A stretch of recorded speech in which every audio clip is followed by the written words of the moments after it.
Bom dia mais uma vez a todos. Bem, agora nós começaremos a mesa redonda, que está a caixa com as perguntas que todos vocês fizeram. Se mais alguém tiver mais perguntas que queira fazer, podem anotar no papelzinho. Apesar de nós já termos bastante aqui, nós vamos ver se vamos ter tempo de responder todas essas perguntas, tá? E conforme for, se vocês tiverem mais perguntas, podem anotar no papelzinho e entregar aqui para a Fernanda, para o irmão Leonardo, que estão aqui na frente, para poder eles encaminharem para a gente. Eu queria dizer também que entre as perguntas de vocês, tem algumas que a letra não está muito legível. Então, tem algumas que não dá para entender bem o que vocês estão querendo perguntar. Então, nós estamos, na medida do possível, conseguindo assimilar o que está nos papéis. E também gostaríamos de dizer que há perguntas em que foi perguntado algo em específico e há uma outra pergunta que um outro colega fez, que ele perguntou uma coisa que abrange o que você também perguntou. Então, nós vamos estar respondendo aquela pergunta mais abrangente, porque vai solucionar a dúvida do seu amigo e a sua também, tá? Então, neste momento, eu convido a todos que puderem, que possam ficar de joelhos, para nós começarmos a segunda parte da programação. Convido o irmão Leonardo a fazer a oração. Pai nosso que estás nos céus, obrigado por esse fim de semana que o Senhor nos concedeu, o privilégio de estarmos em um local propício para recebermos mensagens do alto.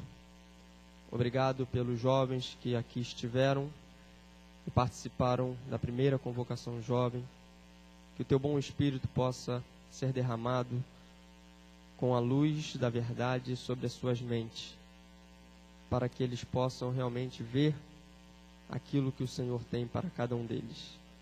Abençoe este momento agora de dúvidas, de respostas, de perguntas, que o Senhor possa iluminar aqueles que vão responder, que as respostas possam ser dirigidas por Ti e não pelos nossos sentimentos e pensamentos. É em nome de Jesus que queremos Te pedir. Amém. Bem, vamos começar as perguntas da mesa redonda.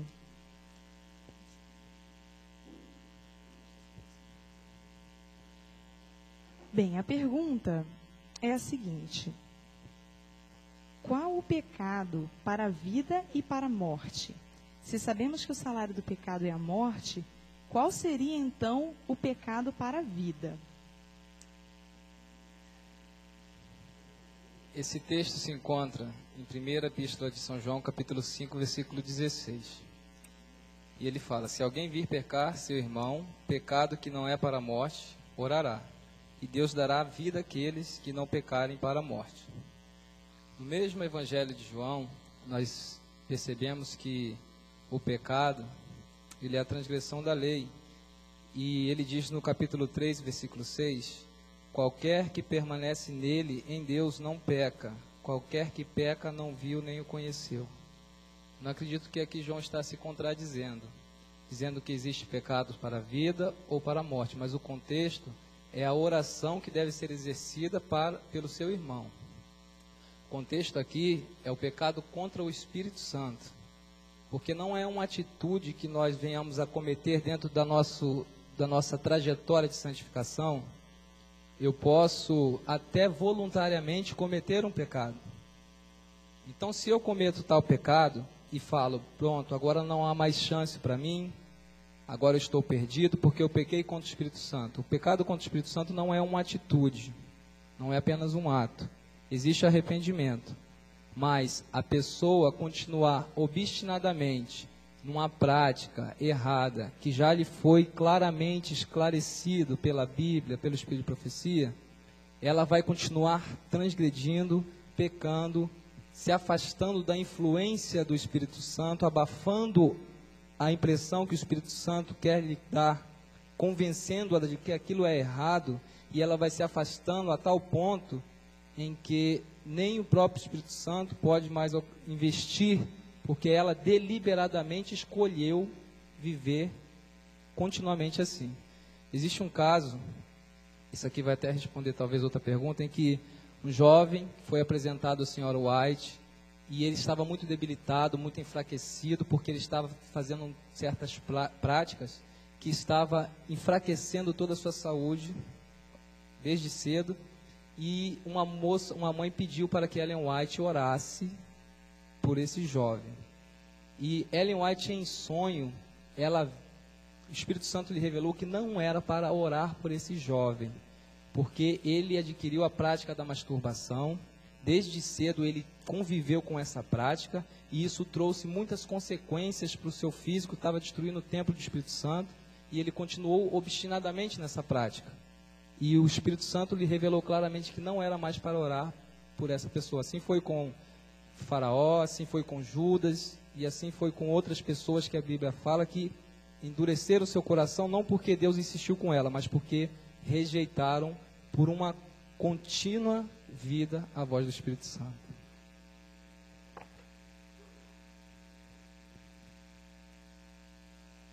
Temos outras perguntas aqui.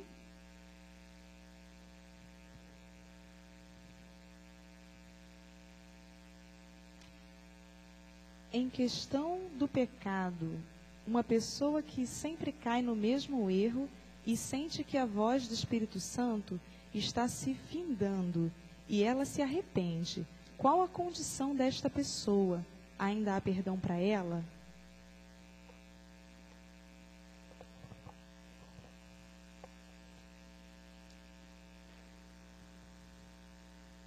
Portanto, uma pessoa sempre cai no mesmo erro e sente que a voz do Espírito Santo está se findando.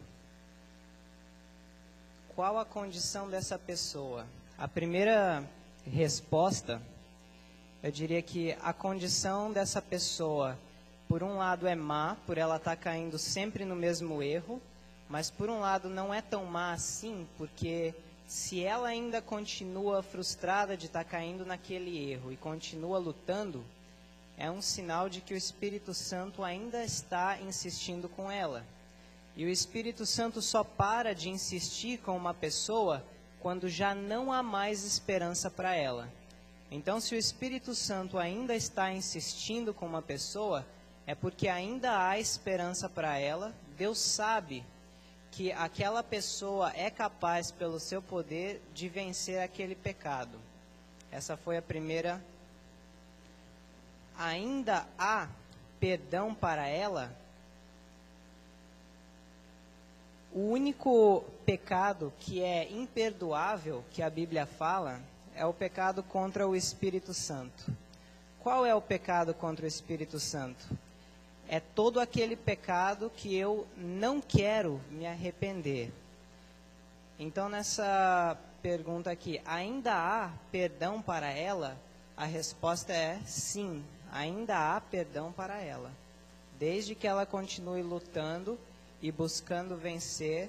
É claro que se ela não consegue vencer, é porque há alguma coisa que ela tem que mudar. Às vezes, pisando no terreno do inimigo, talvez. Há vários fatores, mas para responder as perguntas de uma forma objetiva, qual a condição dessa pessoa? Essa pessoa está ainda em condições de receber o perdão, sim. O que ela tem que fazer? Ela tem que se consagrar a Deus a cada dia, na devoção pessoal, de manhã, passar o dia em espírito de oração e à noite se consagrar a Deus de forma mais fervorosa. E eu digo porque isso já aconteceu comigo, e se eu venci pelo poder de Deus, quem perguntou isso também pode vencer.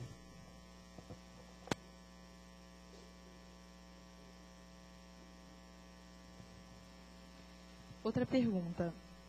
Quais as consequências das relações sexuais ilícitas? Em que isso interfere na minha felicidade?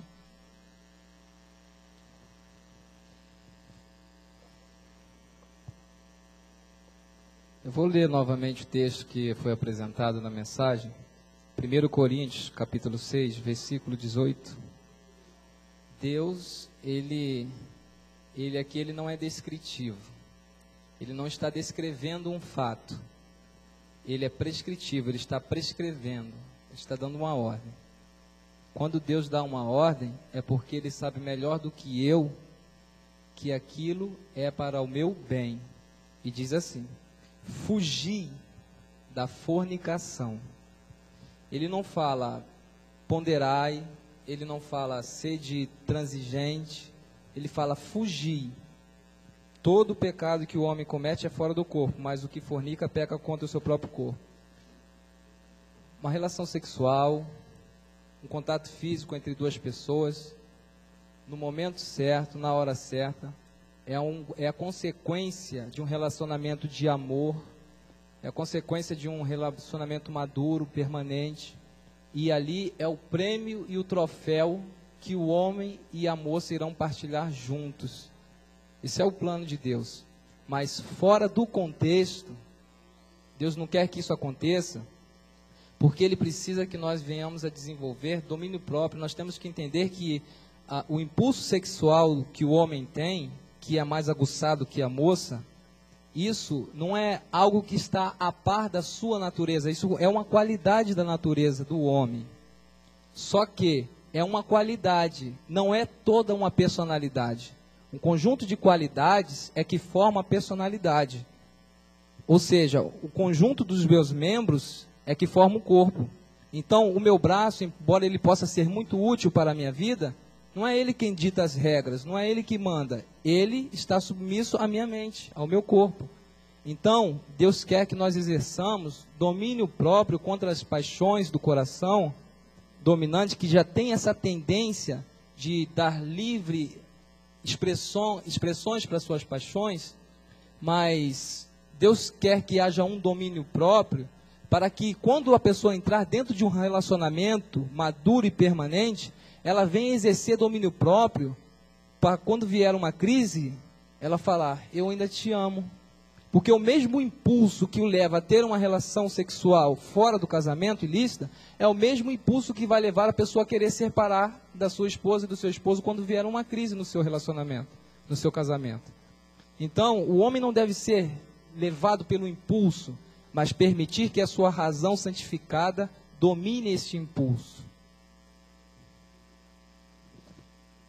Só para contribuir com o que o irmão Cleiton falou, você pode pensar numa coisa, né, que o namoro é a fase de você conhecer, né, e depois, geralmente, você está apaixonado no namoro, e geralmente, nos casamentos atuais, depois que você casa, parece que acaba o encantamento, né, vem mais o enfado.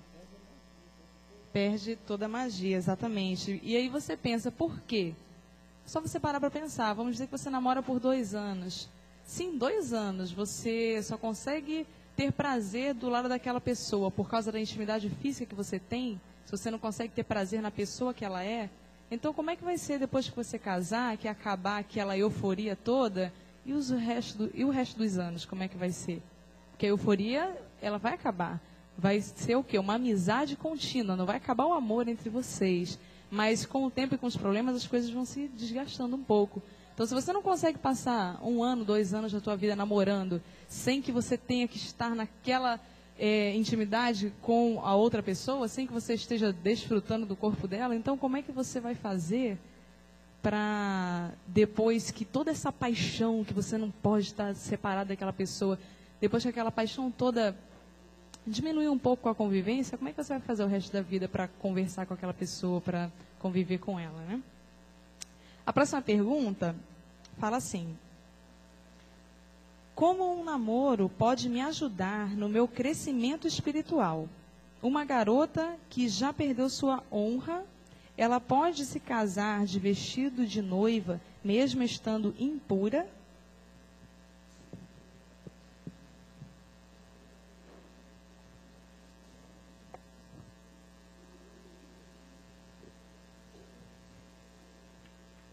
Como um namoro pode me ajudar no meu crescimento espiritual? Boa pergunta.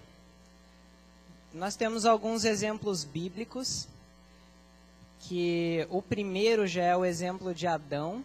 Quando é que Deus concedeu Eva a Adão? Será que Deus criou Adão e logo já deu a Eva para Adão?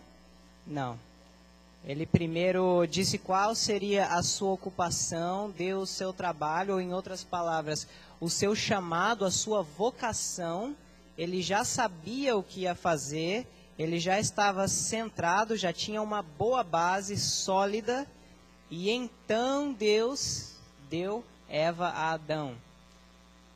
Nós temos outros exemplos, mas o de Adão eu creio que é forte o suficiente para responder essa pergunta. E a resposta é: o namoro só pode ajudar no crescimento espiritual, primeiro, quando ele começa no momento certo.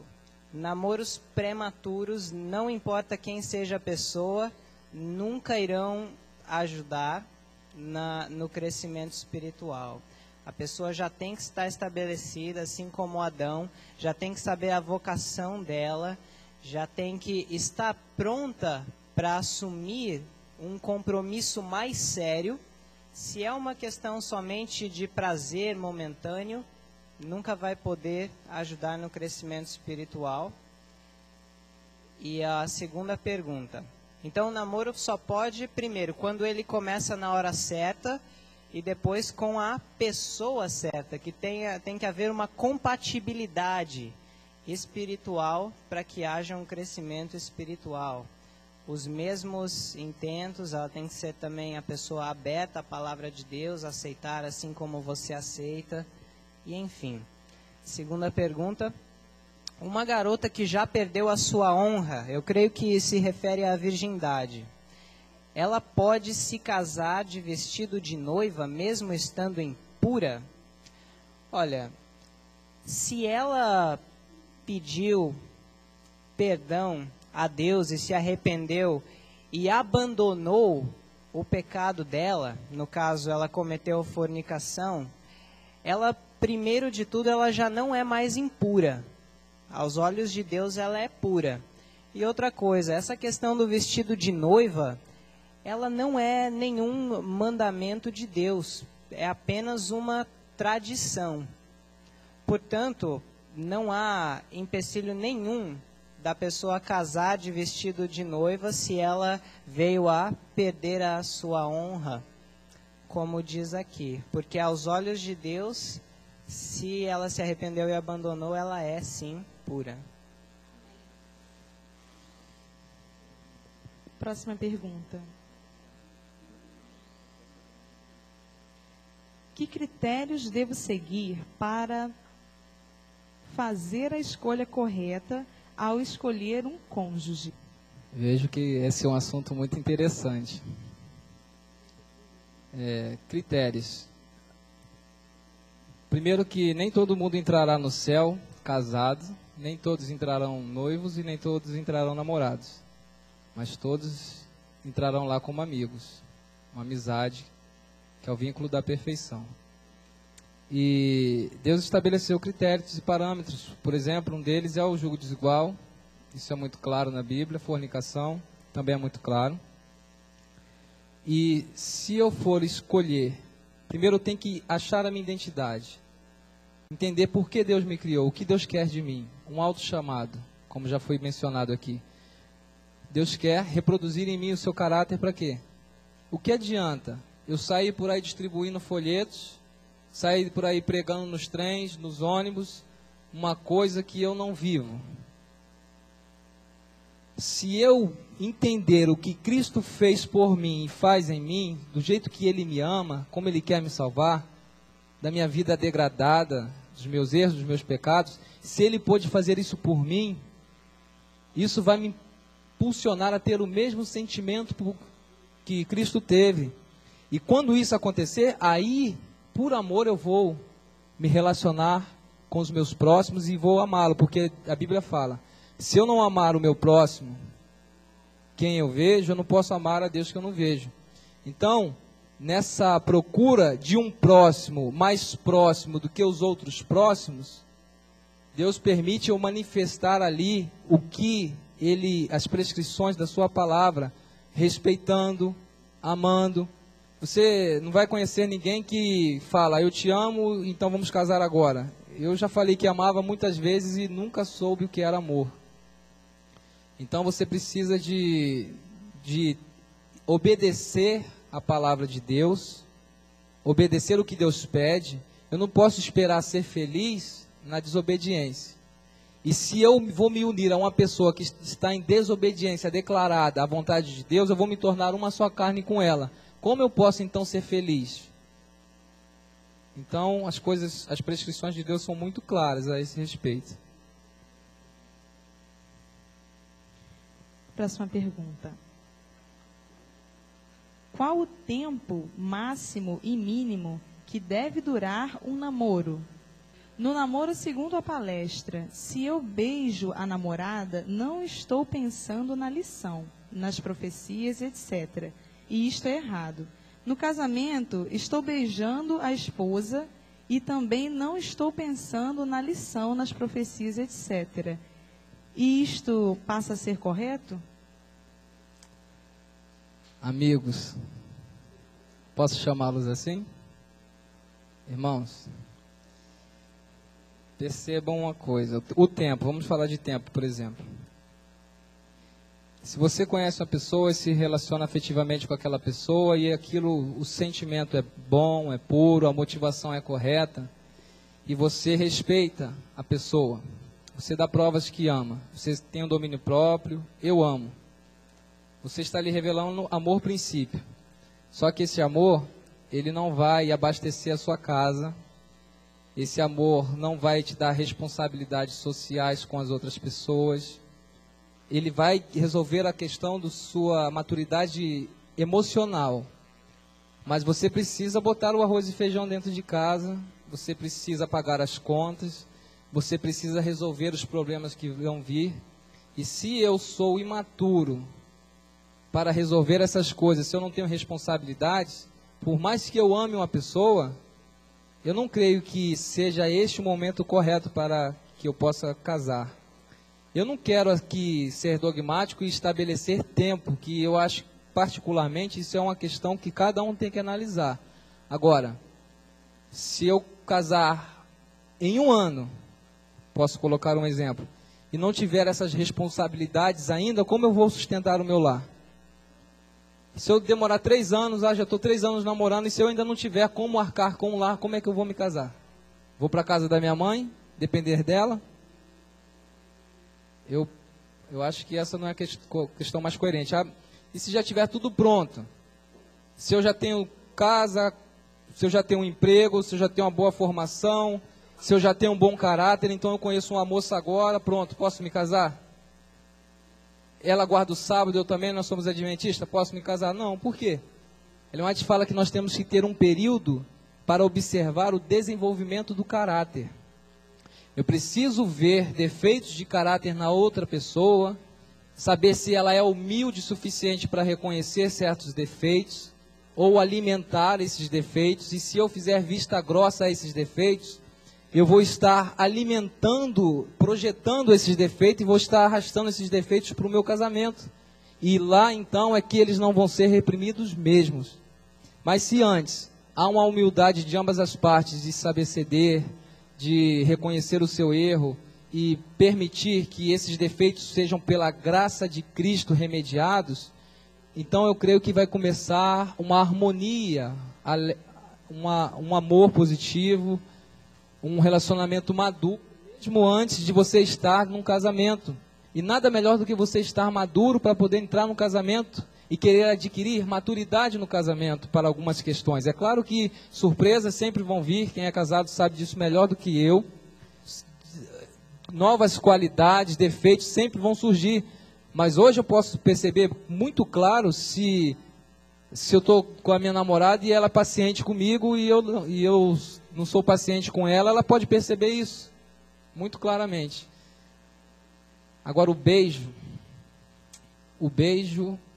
somente, preste atenção, somente os animais, eles têm relação sexual sem ter momentos prévios, sem ter momentos de diálogo, sem ter momentos agradáveis. A ciência já comprovou que uma moça, um homem pode alcançar seu ápice na satisfação sexual, mesmo antes de ter uma relação sexual. Como isso acontece? Através de carícias, através de um contato físico íntimo. E isso tudo começa quando? Você já viu um casal de namorados, estão lá se tocando, mas não estão se beijando? Já viu isso? se cada um aqui, eu não disse que teria que beijar e que não teria que beijar. Eu disse o que aconteceria se beijar. Isso é cientificamente comprovado. E se você tem condições morais para você se envolver com carícias através do beijo, que o beijo é o resultado físico mais próximo do que até uma relação sexual. Os laços afetivos da moça e do homem é mais completos ali do que num ato sexual propriamente dito. Então esse é um momento muito especial na vida de um jovem, na vida de uma jovem. Se você tem condições morais, intelectuais, físicas, de saber lidar com essa situação, de saber ao mesmo tempo que está se envolvendo no beijo, nas carícias, controlar a sua mente para que ela não venha a ser levada para uma situação em que só pertinente ao casamento, se você tem essas condições, então fique à vontade. Eu digo por mim mesmo que eu não tenho tais condições. Então eu prefiro me abster de uma coisa que é pertinente ao casamento hoje, do que me colocar em terreno encantado, tentar Satanás a me tentar. Eu vou estar tentando Satanás a me tentar. Então fica a critério de cada um. Se por acaso, eu sei que isso talvez seja novo e chocante como foi para mim, mas se cada um procede dessa forma ou acha que não é dessa forma, todo mundo é livre para achar o que é e o que não é. Mas a questão moral, a questão da nossa salvação é que está em jogo. Então, se queremos nos salvar pelos méritos de Cristo, precisamos velar pela nossa salvação.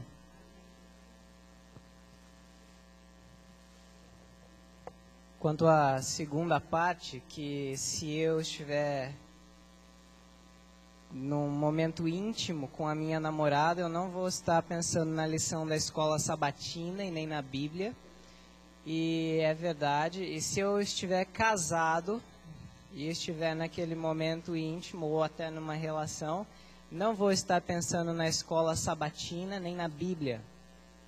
Agora tem uma questão aqui. Provérbios 4:26, a Bíblia nos diz: sobre tudo o que se deve guardar, guarda o teu coração, porque dele procedem as fontes da vida. Agora, há uma questão aqui, que é a questão do momento e da ocasião. Se eu não sou casado com a pessoa, exemplo, e eu estou nas carícias e tudo mais, e eu já começo a pensar na minha mente, imaginar o resto, já começo a planejar como eu vou fazer para conseguir chegar lá. O que Jesus falou, em verdade vos digo, ouvistes o que foi dito, para não adulterar, mas aquele que cobiçar já uma mulher no seu pensamento, ele já adulterou. A Bíblia é muito clara quando fala de fornicação.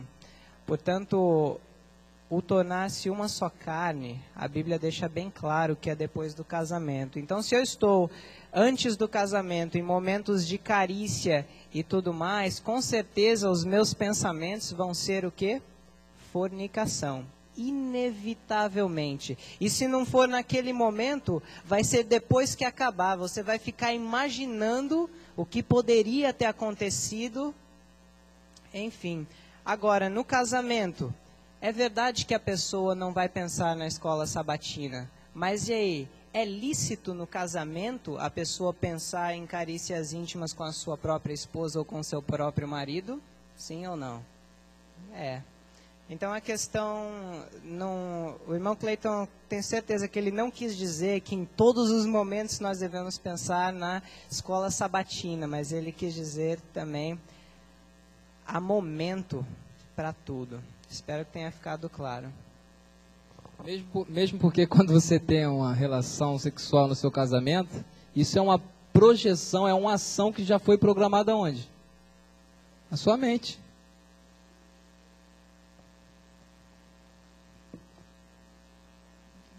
A próxima pergunta é: por que as orações aqui são feitas só de joelhos?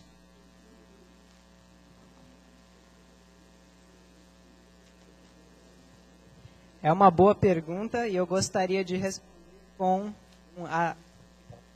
com um claro assim diz o Senhor.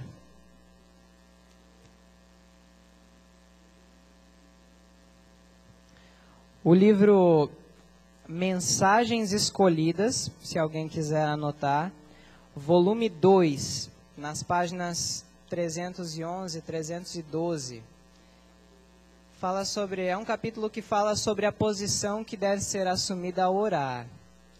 A irmã White começa comentando: tenho recebido cartas perguntando-me sobre a posição que deve ser assumida pela pessoa ao fazer a oração ao soberano do universo.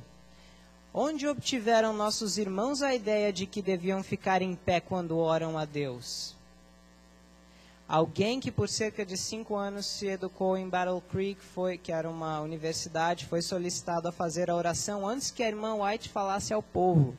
Mas quando o vi pôr-se em pé enquanto os lábios se abriram em oração a Deus, minha alma foi levada no íntimo a dar-lhe uma repreensão pública. E então ela falou para aquele rapaz: proste-se de joelhos. Esta é sempre a posição apropriada. E continuando ela diz: quando em oração a posição indicada é prostrado de joelhos. Esse é o ideal de Deus. Agora... Bom, eu vou deixar por aqui. Respondeu a pergunta: por que nós nos ajoelhamos ao orar? É por causa disso. A todo instante nós temos que estar em espírito de oração, nós sabemos disso. Há uma coisa que eu ouvi, eu gostei muito, muito equilibrado. Imagine que todo dia você tem um horário correto para orar, seja 1h da tarde. Então você vai estar ali diante de Deus de joelho. Imagine que você agora esteja no engarrafamento, 1h da tarde, e deu o horário de você orar. Você vai sair do carro, abrir a porta do carro, vai se ajoelhar na rua e você vai orar ali. Então nós temos que ter discernimento e sabemos ter um equilíbrio também. Claro que sempre, quando eu puder, a melhor posição é de joelhos diante de Deus. Mas existem ocasiões que talvez vai ser mais um escândalo e opróbrio para a causa do evangelho para o próximo do que quebrar barreiras e preconceitos. Se eu estou aqui na capela, eu posso me ajoelhar porque eu vou ficar em pé.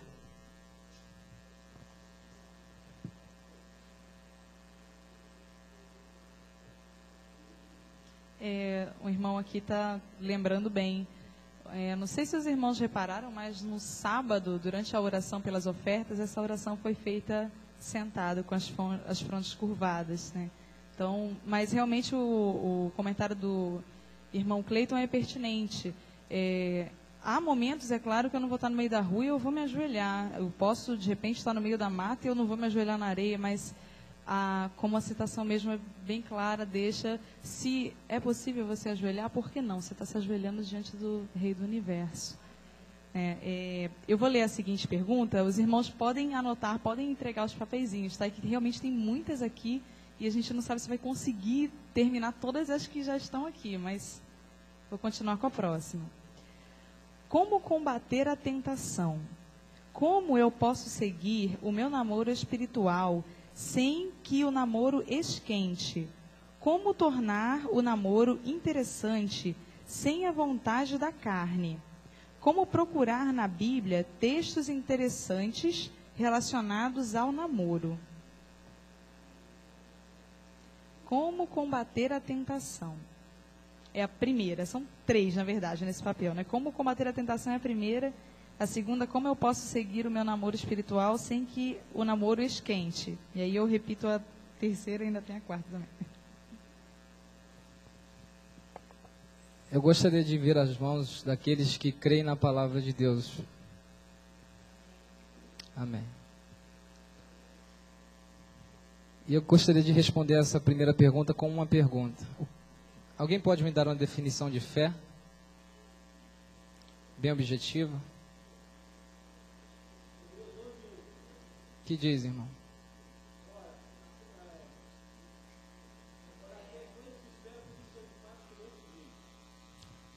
Fé é crer que a palavra de Deus tem poder para cumprir aquilo que ela prometeu. Isso é fé. E ela diz assim, 1 Coríntios capítulo 10, versículo 13. Quantas tentações nos sobrevêm que está além de nossas forças? O que diz a Bíblia? Não veio sobre vós tentação senão humana, mas fiel é o homem? É quem? É Deus, que não... Deus aqui, ele é imperativo, ele é poderoso e ele é capaz de cumprir aquilo que ele prometeu. Deus, que não vos deixará tentar acima do que podeis, antes com a tentação dará também o escape, para que a possais suportar. Mas para que isso possa se cumprir em minha vida, eu preciso obedecer às prescrições de Deus. Não adianta eu querer estar em momentos inconvenientes, com só eu e a pessoa, no relacionamento, no contato físico, e me colocando em terreno encantado, que às vezes nós pensamos que terreno encantado somente é cinema, teatro, todas aquelas circunstâncias que iremos entrar, que colocará em perigo a nossa integridade com Deus, se não for no caminho do dever, nós estaremos tentando Satanás a nos tentar. Então preste bem atenção. Um exemplo muito próprio para isso, que eu vejo, é o caso, um exemplo de submissão é o caso de Isaac. Já era homem formado, já era homem que sabia muito bem o que queria da vida, já era dono do seu próprio nariz, e ele poderia chegar para o seu pai Abraão, não é, que ele mandou buscar uma esposa, ele poderia falar para Abraão: olha, eu não quero essa pessoa porque eu sei o que é melhor para mim. Esse foi o caso de Sansão. O que aconteceu com Sansão? Creio que Sansão está salvo, mas pelo plano B. Não era o ideal de Deus que Sansão terminasse daquele jeito, mas ele escolheu voluntariamente se colocar num caminho perigoso da tentação, não foi submisso a seus pais, que teve uma educação de um povo, foi o mesmo povo que veio de Abraão. Então a educação era a mesma, porque era uma educação que Deus deu ao seu povo. Só que um escolheu submeter-se à vontade do pai, observando o mandamento, que honrando o pai e mãe, os seus dias se prolongariam. O que aconteceu com Sansão? Ele seguiu as prescrições dos seus pais, de sua mãe. Seus dias foram findados de uma forma trágica. Se arrependeu, creio eu. Foi salvo, também creio, mas por um meio que poderia ser evitado, se ele não fosse tão desobediente. Eu creio que a palavra de Deus ela é muito clara. Então, cabe a mim, cabe a ti, se submeter ou não ao que está escrito na palavra de Deus. Que cada um analise qual é aquela coisa que está impedindo a você de resistir ao diabo. Sujeitai-vos a Deus, resiste ao diabo e ele fugirá de vós. Antes de continuar nas perguntas da nossa irmã, o irmão Eric entrou numa questão que é exatamente uma das perguntas, qual o mal com os divertimentos? Existe diferença entre recrear-se e divertir? O que difere entre um e outro? Já que você já entrou nesses méritos, eu posso te entregar essa pergunta. E aí a gente continua com a pergunta da irmã, que ainda tem mais uma pergunta aqui na folha dela. Irmã ou irmão, eu não sei. Olha, nós temos, para aqueles que quiserem olhar as citações, nós não temos assim tempo de ler todas elas, mas o livro do Espírito de Profecia, Conselhos aos Professores, Pais e Estudantes, há muitas citações que falam sobre recreação e divertimento ou entretenimento, a mesma coisa. Páginas 336, 337, 345, 347, 354, 535 e por aí vai. Mas para resumir, a questão é o seguinte. Primeiro ponto, uma é útil, a outra é inútil. Esse já é o primeiro ponto. A recreação é algo útil, o entretenimento ou divertimento, ele é inútil. O que eu quero dizer com isso? Eu quero dizer o seguinte, a recreação, ela é um método de Deus, do ser humano ter uma atividade diferente da rotina, que vai revigorar, por isso recreação, vai revigorá-la e prepará-la novamente para as tarefas diárias do dia a dia. Isso é uma recreação.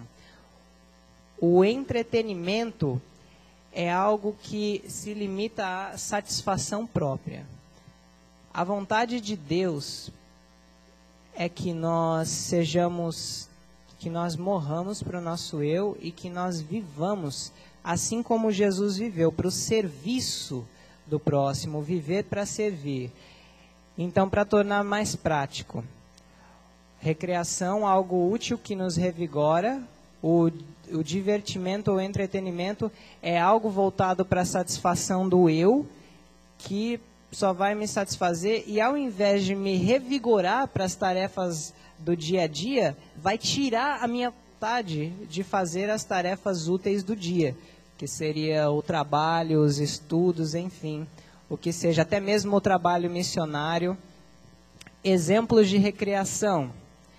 Recreação, eu poderia dizer que se você trabalha no computador, vamos dar um exemplo, uma pessoa trabalha na frente do computador no escritório, ou não, uma recreação para qualquer um seria ir dar um passeio na cachoeira, fazer uma caminhada, ir tomar um banho, contemplar a obra de Deus, ir com os amigos, conversar. Eu creio que é uma coisa muito satisfatória. Outra, fazer exercícios físicos e acampar, são formas boas de recreação, formas saudáveis que vão regenerar para as tarefas da vida. Formas de entretenimento, aí é o que nós vemos, que são coisas voltadas para o eu, videogames, jogos de futebol, vôlei, que lembrem que as coisas de Satanás, elas não são de toda ruins, porque senão ninguém ia cair nas tentações.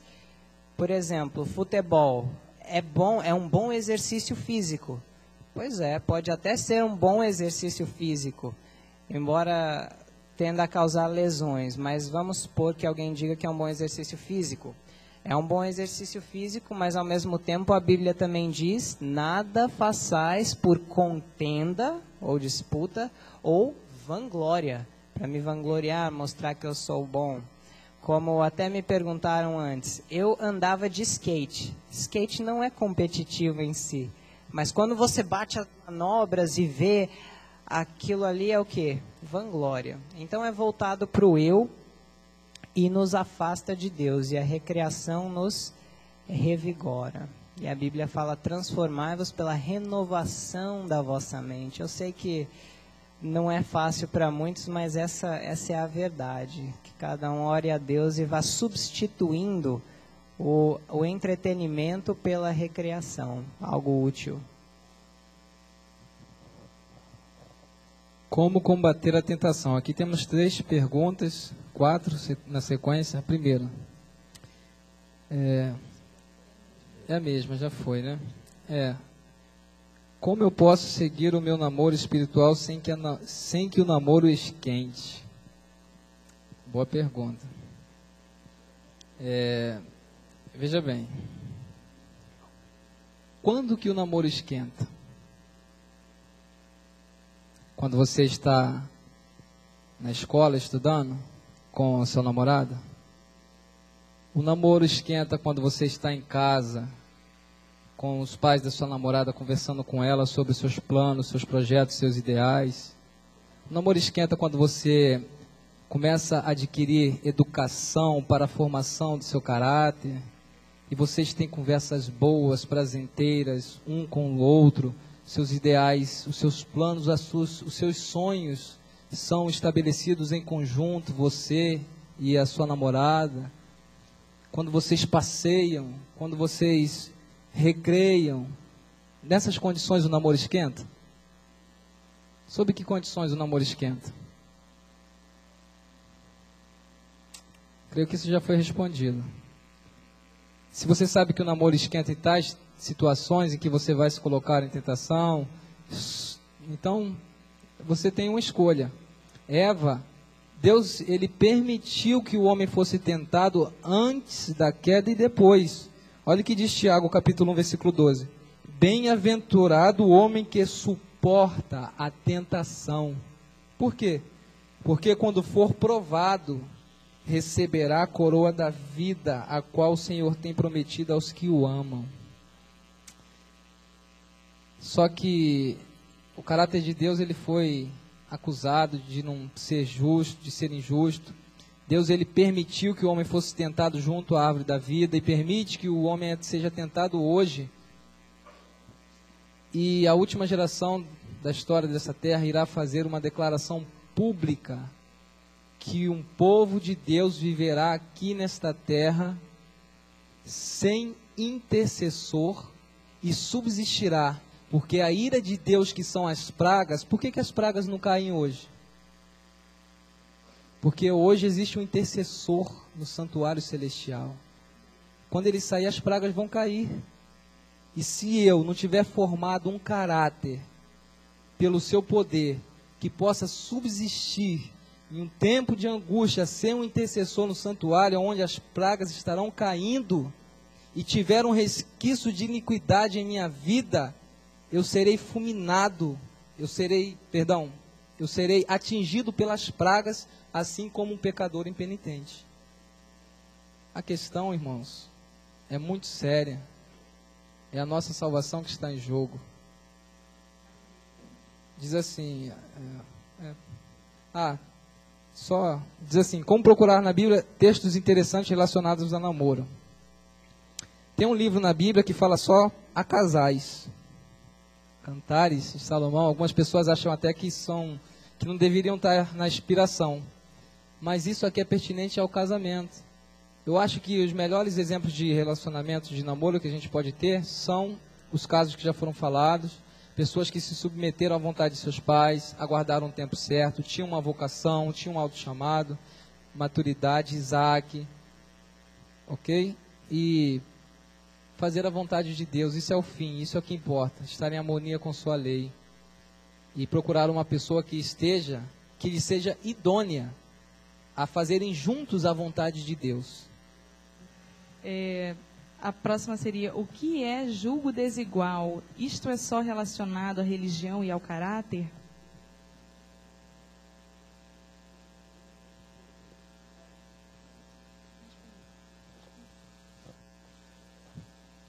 Quando Jesus Cristo veio aqui, nessa terra, a gente sabe que você, com uma pessoa da mesma fé, que não professa a mesma fé, todo mundo já sabe que é um julgo desigual. A Bíblia fala assim, não nos ponhais a um julgo desigual com os infiéis. O julgo, ele não é apenas aquele objeto chamado de canga que une duas pessoas para andarem juntos. Ele também implica em submissão. A mulher deve ser submissa ao marido, como a igreja é a Cristo, e o marido deve amar a esposa, assim como Cristo ama a igreja. Oi? Qual era a maior autoridade eclesiástica da igreja de Deus nos dias de Jesus Cristo? Quem era o sumo sacerdote? Alguém lembra? Caifás. Você acha que Caifás era fiel ou infiel? Mas você acha que quando as pessoas olhavam para Caifás, levando o cordeiro, envolvido em toda a solenidade do templo, com suas vestes pomposas, com seu zelo pela letra da lei, seguindo todos os requisitos, você acha que um judeu comum olhava para Caifás e falava, este homem é infiel? Eles falavam, esse homem, ele está numa posição de autoridade, ele é fiel, se não fosse ele não estaria ali. Então, quando um jovem e uma jovem se une mesmo com uma pessoa que seja da mesma fé, ele precisa de um tempo para observar o caráter daquela pessoa para saber se ele é fiel ou infiel.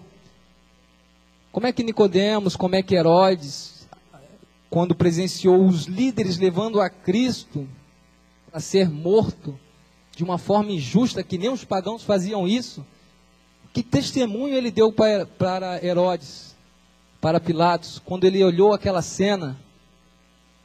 Que maldade, que iniquidade, como é que um homem deste pode ser fiel? Mas o caráter foi dissimulado por muito tempo. E isso, podemos, no nosso namoro, a gente pode enxergar traços que vão demonstrar se a pessoa realmente é fiel ou infiel à vontade de Deus. É num namoro que eu vou ver se a pessoa é a favor de comer carne ou não. É no namoro que eu vou ver se a pessoa é a favor de entretenimento ou não. É no namoro, apesar de professar a mesma fé. É no namoro que eu vou ver muitas outras situações onde eu posso estar me unindo a um jugo desigual, mesmo tendo aparentemente os mesmos ideais e alguma compatibilidade. Então você tem que orar a Deus, moças, porque se você quer casar, saiba que você vai se submeter a uma pessoa, não uma pessoa que vai te escravizar e ser autoritária. Você tem que ter sua individualidade respeitada, mas será submisso a tal pessoa. E depois não poderá reclamar de Deus o preço da sua escolha, aquilo que você escolheu. Teve tempo durante o namoro para observar, para remediar, e fez vista grossa. Assim o homem também fez vista grossa porque ela é muito bonita, ela é muito atraente, ele é muito encantador, e permitiu que um estereótipo conduzisse os seus sentimentos e não as qualidades de um caráter. Então, por isso que existe um tempo para a pessoa observar o desenvolvimento do caráter, porque precisamos entender uma coisa: quando você namora, você já está tendo um compromisso, mas você ainda não é casado. São dois extremos. Uns acham, eu não sou casado, então vou namorar de qualquer jeito. Não, isso é um extremo. E o outro acha, já sou namorado, então já posso viver uma vida de casado. Isso é outro extremo, porque eu tenho um compromisso, é outro extremo. Então nós temos que analisar o desenvolvimento do caráter. A Bíblia diz, não vos prendais a um jugo desigual. Quando eu era eu ainda sou novo na fé, mas quando eu era mais novo na fé, eu cria que desde que aquela pessoa fizesse parte da mesma igreja que eu, não teria problema, já não, de forma nenhuma poderia ser um jugo desigual. E então eu comecei a namorar uma moça. Eu sabia que nós não tínhamos muita compatibilidade, mas foi aquela questão do homem ser agradado pelos olhos. E eu não estou pondo a culpa nela, mas eu estou dizendo que não havia compatibilidade. Nós éramos diferentes na forma de pensar. Há 3 tipos de coisas que podem causar um jugo desigual. Pode ser tanto físico, no aspecto físico, mental ou espiritual. É claro que o espiritual é o mais importante, mas no físico, por exemplo, uma pessoa de 2,15 metros de altura com uma pessoa de 1,60 m vai ficar um pouco estranho, entendeu? Esse, claro, não é o aspecto mais importante, mas no aspecto mental, se as pessoas têm objetivos diferentes em certas coisas, às vezes até mesmo certas profissões incompatíveis, entendeu? Mas o mais importante é o espiritual. E conforme foi nesse relacionamento, eu fui vendo que realmente não tinha jeito. Mas como às vezes nós fazemos, nós queremos tapar o sol com a peneira. Lê a Bíblia, ignora a voz do Espírito Santo te dizendo, não vai por aí que não é o melhor caminho. Então você vai, não, jugo desigual, está na mesma igreja que eu, tudo bem. Mas eu digo para vocês que foi tempo de muita dor, muitos tropeções, muitas coisas para chegar a essa conclusão que daí eu cheguei hoje, que o jugo desigual, ele não se limita apenas a estar na mesma igreja, fazer parte da mesma igreja ou não.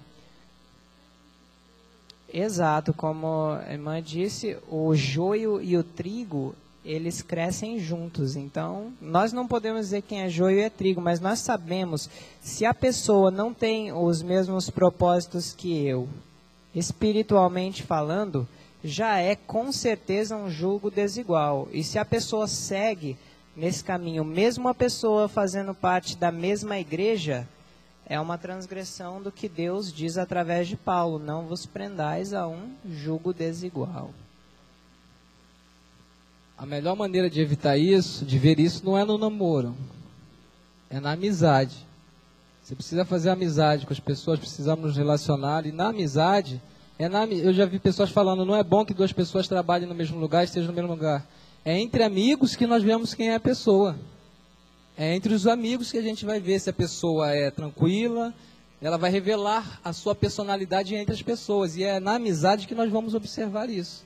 Saber se, não só olhar pela vista, mas